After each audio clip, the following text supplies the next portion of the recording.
Hey guys, Robert and Ingrid here, and We have a brand new location, my condo, to do these movie nights at. yep. And I mean, she's been here since some of the other videos, but we just record those at the theater. But today we got a double feature for you. We're gonna go. Oh, now of course, chances are I'm going to post the next movie first, because it's the newest one, and then this one in second. But we're going over Beetlejuice. She's never seen the first one, so. But I'm aware of it, that it generally exists. In fact, I actually almost saw a Broadway show about it when I was up with my friends in New York. You would have loved that. Deciding on Aladdin instead due to money and ticket constraints. It was unfortunate. You do know that the guy Alex Brightman has been in the guy stuff in Has Been Hotel and Hell of a Boss. In fact, the voice he uses for the clown character in Hell of a Boss. You know what I'm talking about, right? The clown. Yeah, I do. Yeah, him. Yeah, that's his Beetlejuice voice. Oh, I didn't know that. And from what I've heard, he's found a way to do that kind of voice without destroying his throat. He's actually figured out a way of doing that. Oh, well, that's nice. And to do it, on command and on cue, and it's like you hear that voice, you're like, he's not gonna have a voice much longer. Nope. You know what I mean? But nope, he's figured that out, how to do that without destroying it. And he was also Adam in Has Been. But yeah, so we're gonna see the first movie, and then we're gonna see Beetlejuice. My parents saw it yesterday. Actually, didn't tell me what they thought. I'm interested, but yeah, just to point out something, I want you to actually keep an eye in your head while watching this. How long, how long Beetlejuice is actually in the movie. Not the number of appearances he has, but the amount of time he is, time-wise. Okay, then. Gotcha. You'll be surprised. You will be surprised when you really think about it. But yeah, we'll see you guys on the other end. Well, we got done watching it, and that was pretty cool. I love this movie. It is really good. Does it hold up? Like, is it one of my favorite comedies? No. But creative. It is definitely very creative and whimsical. I'll let you do a lot of talking since this was your first time watching. Yeah, I definitely did not really know what to expect from this. Most of what I knew about Beetlejuice is, he's this really weird guy or whatever. I didn't really have the context for what the rest of the story was about. And as it turns out, it's a very different take on the haunted house plot line that you typically get in a horror movie. And I think a lot of the ways that it does that is just how it establishes and builds the world around the afterlife. Like, this isn't just some isolated incident. It's a whole other world to the point where it has a handbook that is super hard and prosaic to read, which ends up becoming a significant plot point. It's like, we're introduced to this couple who's just trying to make a good life together, get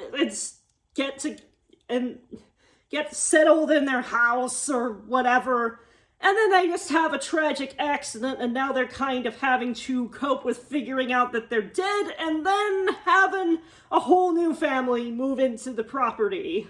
Family completely anathema to their sensibilities. Yeah, they're ready to just tear up the place. Well, to be fair, the stepmom wants to tear up the place. Yeah, the dad would have preferred keeping it as is, but unfortunately he's also a pushover. Yeah, and also suffering from a case of burnout, as we'll discover later on in the movie, which, that's perfectly fair. I completely sympathize with just wanting to do a bit of bird watching after you've just been worked to your eyeballs, but it's just like... They're thrown trying to deal with the situation, and so that leads to them trying to take some more desperate measures to get rid of them, and that's where Beetlejuice comes into the plot more or less as a bio-exorcist, which is kind of an amazing term. I love this. Describe that. He's got a cheesy TV ad and everything. Yep. And it's just like, it becomes very clear that that's kind of the, maybe not the best idea in the world. But you're desperate. But yeah, they're desperate, and they're new to this whole afterlife thing, and the one guy that they have is kind of crap at communicating stuff. Their caseworker, Juno, their caseworker who does her best, but she's like one of those who's like, I'm at this for so long, they're no different than everyone else I've had to deal with. I don't have time for this. Yeah, it's just like bureaucracy. They're overworked, they're understaffed, and so she wants to kind of like get this thing out of her hair as soon as reasonably possible. It's just like, now she's oh like, my God, it's all in the manual. Just read the manual. Handle this yourself. To which, if I was one of them, I would have said, have you reread this book lately? Yeah, it's just like, I would have said that. When was the last time the language here was updated to reflect like current modern standards? Seems like at the end it was. It seems like at the end it was because they had a different book then. Yeah, but it's just like, yeah, that's just a good case study on why you should keep your documentation up to date. But yeah. Anyways, they call on him to kind of like... Well, don't forget Lydia, though. We didn't mention Lydia. Oh, yeah. Lydia is their daughter, who is kind of more of like... a goth. She's a goth. Yeah, she's a goth and a bit more strange, and she can see them because, well, as she says it, I'm also strange and unusual. And she kind of ends up befriending the ghosties. Yep, the Maitlands, yeah. Yeah, it's... from this hilarious scene where first they attempt to do like the most generic ghost bedsheet haunting thing, and then she snaps a couple of pictures. Because she thinks it's her parents. She thinks it's her parents having kinky sex. And I'm just like, because you're hearing them wail, you're like, oh, of course she's going to think that. But it's like... But then it's just like, immediate look at the photos, there's no feet there, and it clicks pretty quickly. Yep. And then first she's like, are you like rotting on gross and all that? You're not it's gross. Like she catches on to it pretty easily. Well, she didn't read the book for the 3 months they were gone. Yeah, that's funny, the time displacement. Like, Adam steps out for a brief few seconds, but he gets pulled back, hours have passed. And then we find out while they're waiting in the waiting room, 3 months had passed. Now, again, we made this very clear. It's a time dilation. It's not so much they were literally in there for 3 months. It's that clearly time in the afterlife moves faster. But what do you think about seeing all the different ways people die? Like a guy with a shark on his leg. I guess the shark died too. I feel like they were definitely having a whole lot of fun with that. And I just kind of love the sense of like how mundane the supernatural is as depicted in this movie. Like, getting stuck in line at some place like the DMV is kind of just a universal you have to deal with it experience, and it's kind of funny to think that even after you're dead you don't quite escape that. And then you have numbers that go into the millions of waiting in line because makes sense. I'd imagine they're really pissed off at around the time of like a war or a plague because suddenly they have like so many more people to process than they usually do.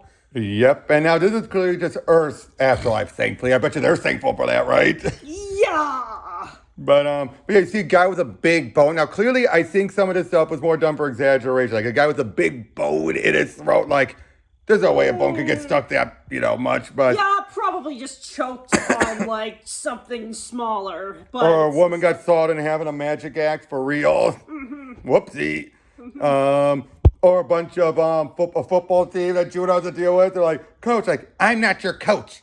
He survived. And I like with her, the smoke coming out of her neck, and she's like, Yep. Which I have a feeling that smoke, I have a feeling that the smoke in a cigarette was effects. Because there's no way she could have, and then kept talking without, Yeah. That's my guess. You want to have a feeling like that? Like that smoke was effect put onto it, but the smoke came out of her neck was real. Yeah, that would make sense. But in any case, yeah, once that stops working, they sort of like have... Well, yeah, they tried Beetlejuice, but then as soon as they go and meet him, he's a skis ball. He's a sleazeball, and Juno warned him, of course, but it's like... Yeah, it's just like, well, what were they expecting? We have no better ideas, but it's just like... He's worse. The moment they meet it, she realizes, oh, crap, that poor little girl, he's going to go after her. I love that's the first thing, because I love it. It's subtle. At the very beginning, they don't spell it out for you. But it's implied they had a miscarriage. And that's why they appreciate Lydia. She's up their alley. She's much like him. Like, no, remember, Adam got that spider away. What did Lydia say? What was the first thing Lydia said before she felt she could live here? A spider. Yeah. And then, and she and Barbara get along and everything. She honestly felt like the daughter they never had. And I like that. Yeah. I do like that. They feel like, and that's the reason why they really want to, like, can't we come up with a compromise? Because but of Lydia. It's just like, Yeah, once you invite the stink, it's very hard to get it to leave. Because they didn't put him back. They said home, home, home. They didn't say Beetlejuice, Beetlejuice, Beetlejuice until he nearly kills them. Yeah. Boy, that snake effect. Yeah! Ugh. There were definitely some times where the effects were, like, almost too good and I didn't want to look at them. By the way, I didn't, right, because it was happening so fast. The bit when the snake goes under the mom's, legs, that was actually a young girl doing it, in the place of it. And like I said, that was a real puppet. Huh. And I'm like, that can't be a real puppet. That does not move like a real puppet. But yeah, you think that was pure stop motion? No. Probably like 1/4, 3/4. Yeah, but it's really seamless, so it's hard to tell which is which. Oh, and the Deo sequence. Oh, yeah. But the fact is, they actually do a big scare. Something that would normally chase people off. But as it turns out, they're doing the scare for a lot of, like, rich folks who are actually into the paranormal, and so their first immediate thing is, let's monetize this, which is the exact opposite effect of what they would have intended. Like, whoa. And they keep having a habit of leaving the handbook around. First, Lydia finds it, and then the mom's brother also finds it.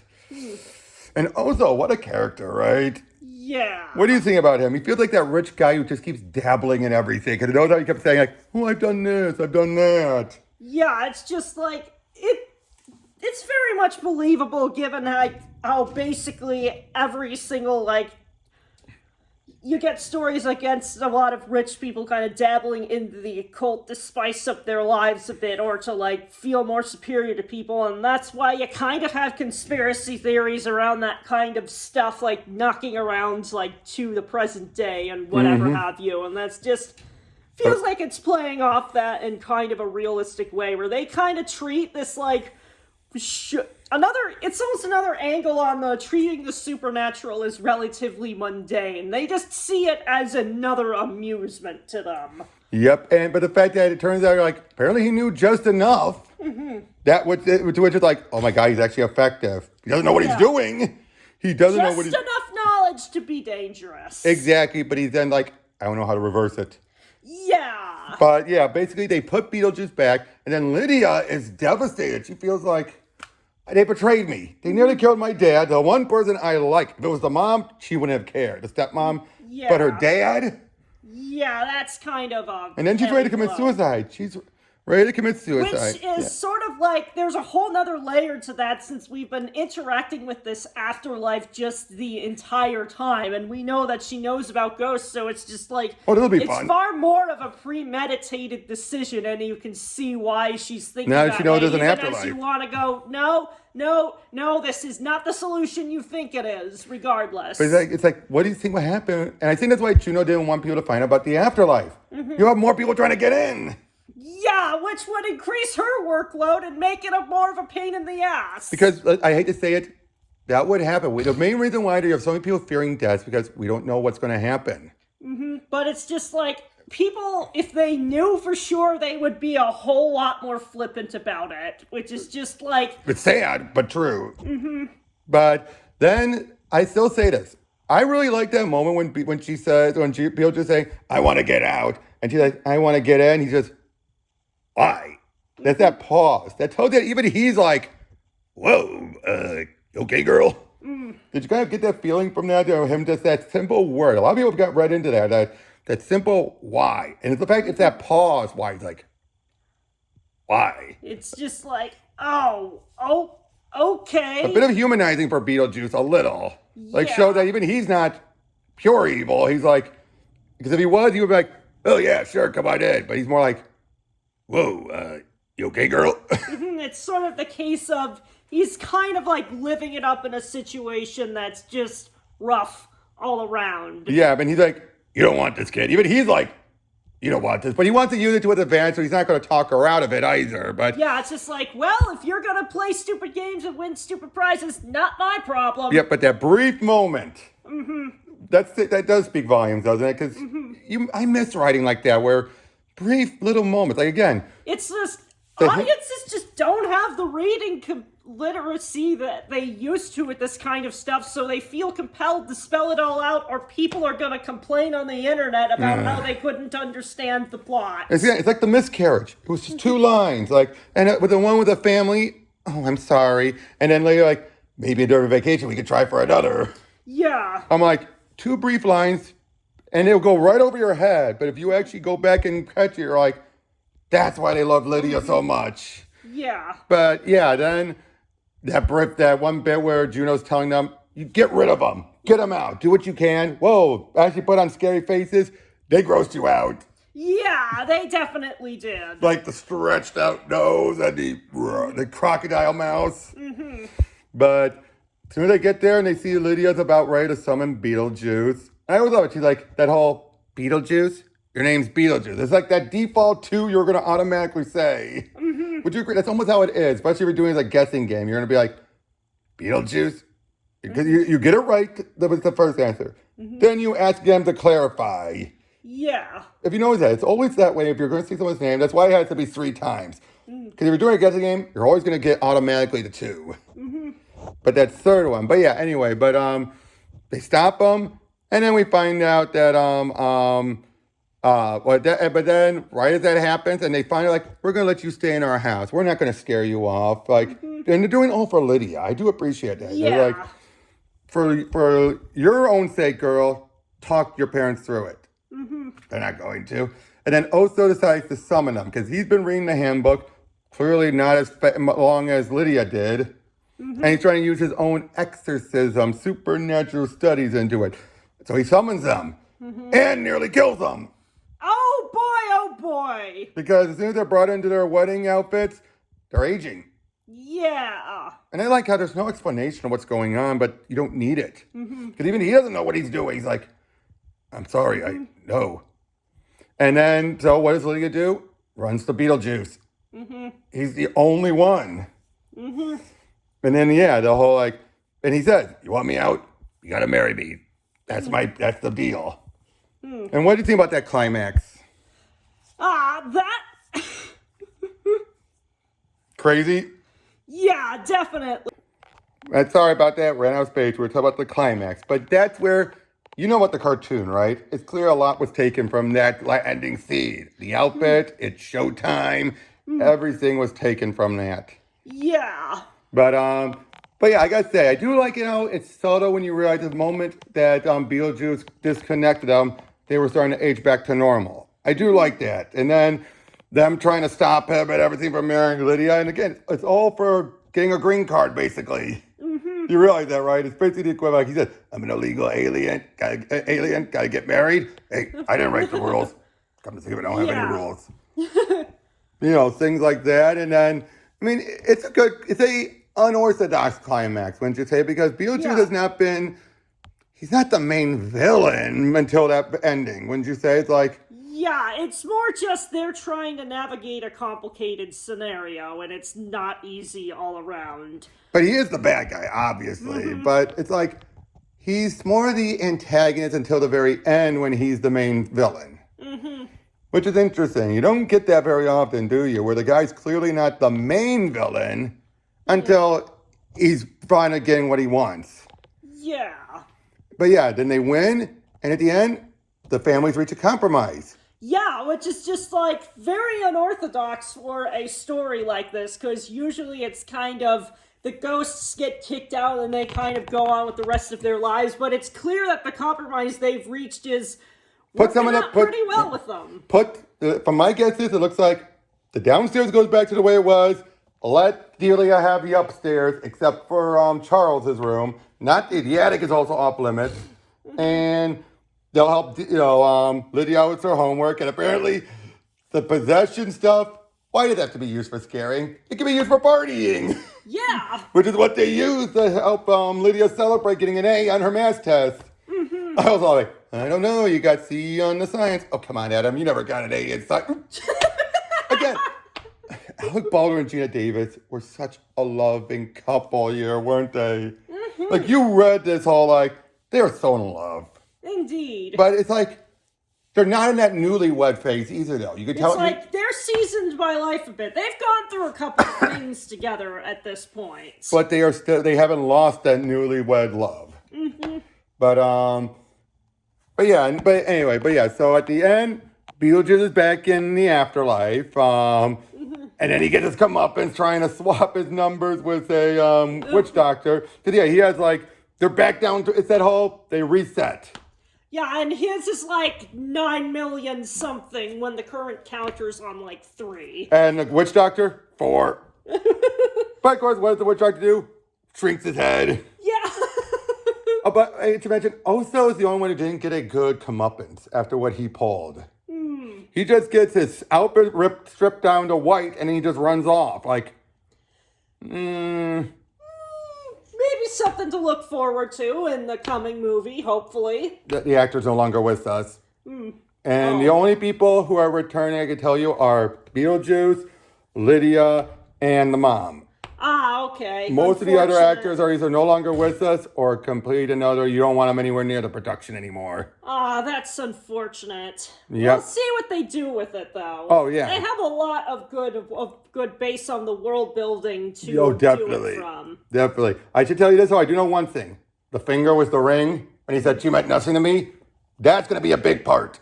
Okay, then. Yep, but that's the only thing I do know. Right. But yeah, overall, this was a good, fun movie. But yeah, the actors. Let's talk about the actors, though, again. Like I said, Alec Baldwin and Geena Davis, again, their acting, they carried the film. Wouldn't you agree? They were definitely good choices for the main spotlight characters, yeah. Yep. In fact, I remember Roger Ebert once said he wanted a movie all about the couple. And I kind of did too, you know what I mean? It feels like I can understand that. It's that acting where you feel like, I wish these two would play a similar couple in a slice-of-life, non-supernatural movie. I mean, you could easily, like, have a kind of, like, sitcom-y, like, show based on that general premise of just the shenanigans they get up to as a dead ghost couple in their new house. That's something you could easily pull off. Now, you can tell that was Geena Davis, but seriously, Alec was so young, you can't recognize him compared to how he looks like these days. Yeah. The voice, yes. You can tell by the voice, but the way he looked, you're like, Winona Ryder as Lydia stole the show every time she was in it, wasn't it? Just Definitely. This swarmy, sarcastic goth girl, but who has a big heart. You can, and anyone who has a face even remotely like that as a teenager knows exactly where she's coming from. Again, Jeffrey Jones, complete and utter detestable scumbag, but played a good dad. And Katzen O'Hara was, you could tell off the bat, she's just this whole insufferable, eccentric artiste. Yeah, self-obsessed with feeling like the most important or the most hip. Exactly. The lesser, and of course Keaton as Beetlejuice. Again, that one almost goes without saying. It's like he was very uncomfortable, but I could tell that was their intention with him. My favorite joke still has to be the whole possession, like learn to throw your voice, fool your friends, fun at parties. Because if you don't see it coming, you're then wondering, where's the voice coming from? You look at Keaton, not from him. Baldwin, not from him. Then you look at Geena, and then you're like, oh, there it is. You know, that one. Or the like, hey, look, we even shop at the same store. Like, so much of the joke, the effects were phenomenal. Yeah. That's probably the thing that stood out the most to me about this movie, and it's unfortunate just thinking about where practical effects are in films nowadays. Like, CG is a fine tool and all, but when you're trying to cheap out on effects by using it rather than using it to kind of like enhance or do stuff you could never do with practical effects, it just leaves a bad taste in the mouth. Exactly, but what would you say the Afterlife was probably the best of the effects? Yeah, definitely. It definitely was. And again, just having like the girl with just her legs on one side and, and her other half on the other. I mean, I can see how that one worked, but still, good effects. Again, Juno, the smoke coming out of the neck. I still really like that one. It's just, you have to wonder, like, what happened there? Yeah, I like how you can figure out this. Yourself on like a toaster in the bathtub? Or did you smoke so much? Or did you smoke so much that, or the fact that you see the secretary, she has missed something and she reveals how she slit her wrist. You're like, she lost. You realize that. Without word, you're like, she lost and committed suicide. Yeah.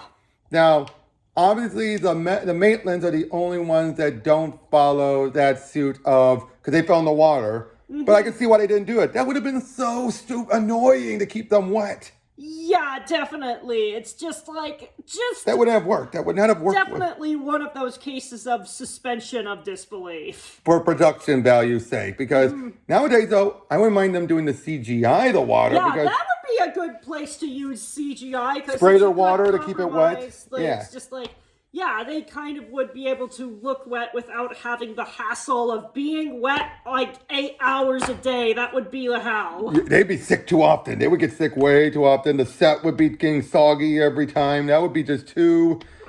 Having to keep their clothes wet and everything. Nowadays, though, I think you can CGI their outfits to be wet even nowadays. I think that would be feasible. But again, who knows? But... like I said, there's a reason why this is a beloved movie. Yeah, and I can get that now. And hey, it's one of the movies this is a movie that really was neck deep in Burtonism. Yeah, it's very easy to see that. Not at first, though, right? Would you agree with that? Yeah, at first it just kind of seems like a standard rom-com, if anything. Even when they die, it doesn't go that far. Because it's except for the sandworm, but that's a brief moment. It's not until good 30, 40 minutes in the movie when they finally go to the afterlife. Mm-hmm. It's that when you finally there we go. There's the Burtonism. Yeah, it's just really weird to think about because now his name is so ubiquitous and his movies are so ubiquitous. It's kind of interesting to go back to the beginnings. Just wow, this is where it all started. Mm-hmm. Well, that's all we got to say. We'll be seeing... Now, again, by the moment of me posting all these, you know what we saw on it, but as of this recording, we'll be seeing Beetlejuice Beetlejuice later. We'll see you guys on the other end.